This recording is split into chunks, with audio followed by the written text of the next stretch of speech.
What's good, YouTube? And welcome to the house. If you have paid attention at all to Yu-Gi-Oh! In 2019, Konami has made some of the best decisions all year in any year moving forward, and now, here in the third quarter, they made some of the worst decisions. At the beginning of this year, you might have heard me say more than once, wow, Konami, this seems to be your year. 2019 is the year of Konami, and moving forward, they've had back-to-back lackluster core sets. They've continued to horrendously short print cards within the core sets and not just side sets. We've seen almost as bad of ratios in certain side decks, like for the evil heroes as Necros. It has been a complete and terrible show here towards the end of the year. And the community finally spoke out. They hurt Konami where it counts. They hit them in the wallet. Let's go ahead and get into it. The Rising Rampage Special Editions. This is one core set back from where we are now with Chaos Impact.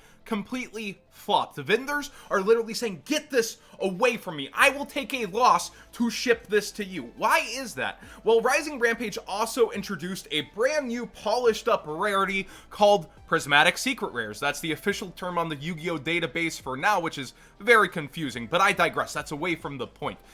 The community did not eat this up because in order to have your chance at these lotto scratch-off tickets with high prices, you've got to buy a first edition sealed box or open them up from first edition packs at an event like a regional. You cannot pull this out of the special editions. And so this set in general, like I said, it was lackluster. It did not really impact the metagame enough. It would be hard to count more than 5 cards that are appearing in top cut lists, one of them being a rare, which is Vishuda, and then you have Apollosa, which is a short print secret. Weird that it's atop the set. Then you have Gizmek Orochi, and Get Out.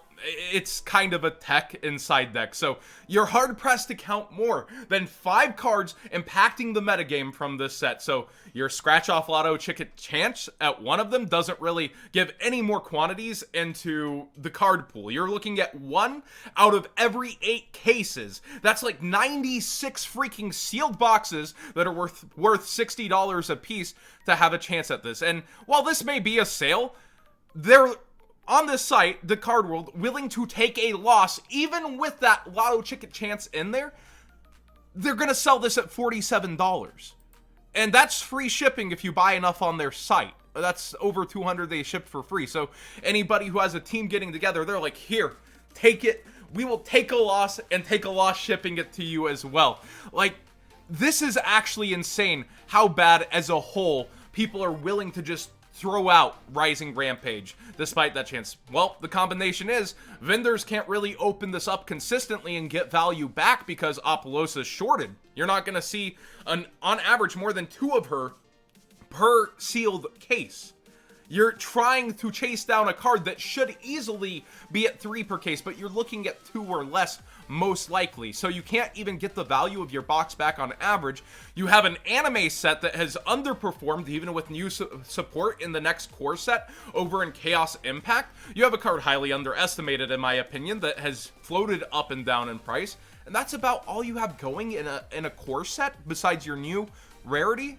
It's pretty absurd, and the people who benefit most from these are the vendors ripping open things for pre-sales for chances at these while selling at inflated prices here and there. Now, Tier 0 tends to be more fair. You'll actually see them kind of predict the market and list under a lot of the time versus other pre-sellers, but not many pre-sellers are going to take that approach. They're going to try to mark up high to avoid these losses and then get their free chances at the Prismatics, which is why even then you still buy the singles because the chance of the Prismatic for you is 1 out of 24 boxes, and now the chance of you getting the cards you want are even less. Let's go ahead and take a look at Chaos Impact. What did they do to fix this? They put in 2 insane promos. 2 really insane promos. The Scrap Link and the Six Samurai Link from the Link Frames pack over in the OCG. So a set that they get that's a set in and of its own that's really awesome for them. Well, Konami has to piece this apart for the US sets to sell our sets because they're so gosh dang awful lately. Like, I promise this isn't me just tearing Konami a new one. We'll get to what they've done right in this year in a second. But Chaos Impact as a set's doing a little better, yet what's the top 3 cards? Oh, they're all short prints before it's Miss Anime, who's fallen grossly from her pre-sale prices. Short print IP Masquerena in the Ultra slot, shorted Seyfert, shorted Abomination Prison. That's the top 3 besides the Prismatics, which again, your lotto scratch-off chances at getting value back out of this set. So they're using promos that are freaking juiced, insane, and instead of plucking them in the core set, trying to sell the special editions so that they don't flop once again, because they felt what the community did. They felt how the community spoke about Rising Rampage Special Edition, where, again, people are just willing to take a loss to get it out of their hands. When we look at sets this year, there have been a couple of good ones, but Savage Strike is top heavy thanks to short printing and a heck of need for these more generic cards that are atop the set. They're not a new archetype that burst open the metagame.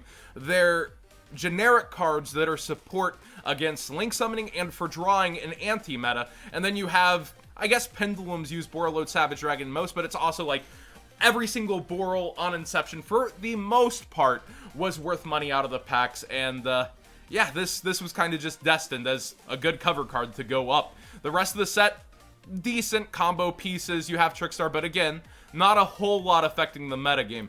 Dark Neostorm, I think, is the perfect example of what they really could be making each and every set, and how they could be focusing on the game, because beforehand with Cybernetic Horizon and Soul Fusion and Dark Neostorm, Konami did a really good job, and I want to focus on how good of a job they did.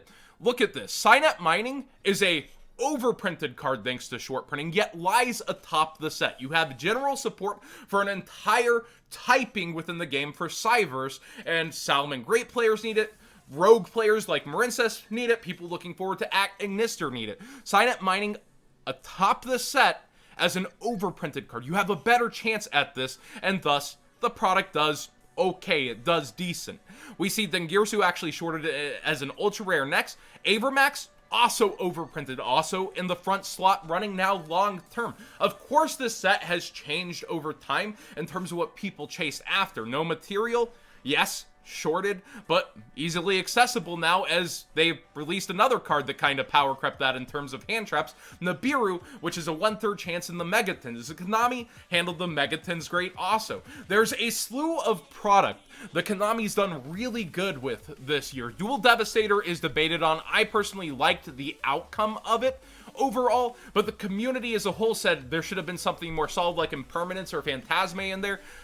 I wish Impermanence was in there. I think Phantasme needs to sell a March set for Konami. So I try to, whenever I'm looking at reprints that are possible for a set, think in the mind of Konami on how they're going to sell future sets and where they're going to put it. So Impermanence is an interesting one because it's been out for so long and it's already sold one March set.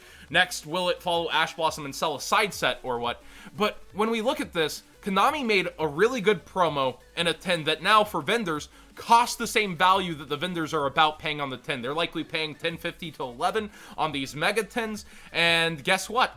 The MSRP is towards 20. They have a 1/3 chance out of every 10 to get their value back right now if they held on to these at all. And they could open more 10s at this price point and do it. And then another good promo that's really underestimated right now. In fact, almost all these promos were really freaking good hits. The God cards will sell better on Amazon later.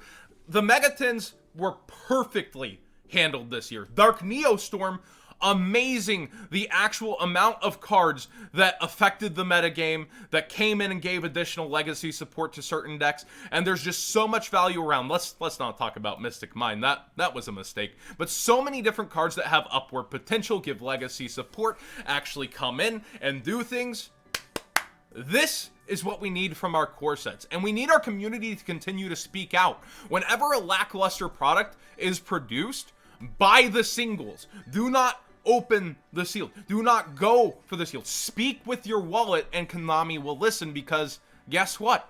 It worked. It definitely worked here, and Konami's trying to kind of correct the course. When we look at the Prismatics, they weren't enough. So Konami's going, okay, instead of making the 6-ham Link sell a whole set, we're going to try to sell a special edition with it. We're going to hope that this corrects the course. So you see Konami shifting their eyes because of how the community spoke out for the first time in a long time. Thank you guys so much for watching. I always have your guys' interests first. I know this kind of video does alienate me from ever being sponsored by Konami. That's why I work within the community. So if you are buying those singles, use my TCG player link in the description down below when it's cheapest for you and they're not cheaper somewhere else like eBay and Amazon. And I only work with sponsors that allow me to say stuff like that. Like, hey guys, make sure you get the lowest prices and don't just blindly use this, you know? I always want to kind of look out for my audience before even myself, before my own personal gain. So make sure you're using your own big brain.